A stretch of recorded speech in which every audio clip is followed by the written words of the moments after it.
January 2, 2025 ay kailangan na natin bumalik sa trabaho. Balik na naman tayo sa ating normal routine na gigising ng alas 3 ng madaling araw. 2 oras nga lang ang tulog ko pero kailangan natin magpaka-alive.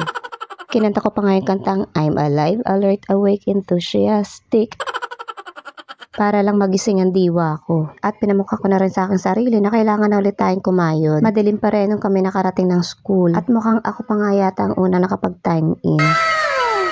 Dahil almost 2 weeks nga kami walang pasok ay napakalikabok ang loob ng classroom at sa labas naman ay daming mga tuyong dahon. Pero inuna ko munang linisan itong bag ng anak ko na puno rin ng basura. Hindi kasi namin ito naiuwi. Maya-maya nga lang ay nagsadatingan ang aking 30 estudyante.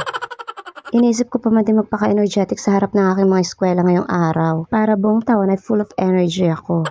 Ngunit dahil napakarami nila ay nagpabasa na lang muna ako. At maya-maya lang ay sabay-sabay na rin kaming kumain. Pinayagan ko na rin nga silang maglaro. Basta't ang sabi ko ay huwag magtakbuhan dahil sira ang aming tiles. Pagkatapos nga ng klase namin ay umuwi na rin ako. Dahil wala nga akong dalang lunch. Pagdating nga namin sa bayan, nagtampo na naman si Bunso sa akin. Dahil mas marami daw ang nagbigay ng aginaldo kay ate. Kaya sinabihan ko siya na pumunta siya sa ninang niya at kung pwede pa bang mamasko. At success nga naman kaya tuwang-tuwa.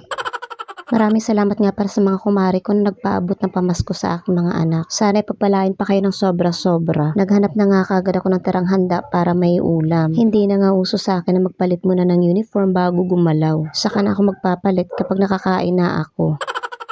Doble-doble na naman nga paningin ko sa gutom. Kaya naghanap na muna ako ng pwedeng makain. Ang tagal ba naman kasi lumambot nung napakatigas kong ulam. Na-stress tuloy ako kung ilang araw ko ba itong kakainin.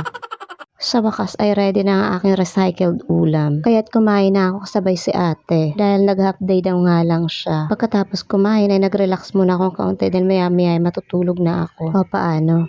Hanggang dito na lang muna. Muli, ito ang iyong nanay guro. Maraming salamat po sa panunood.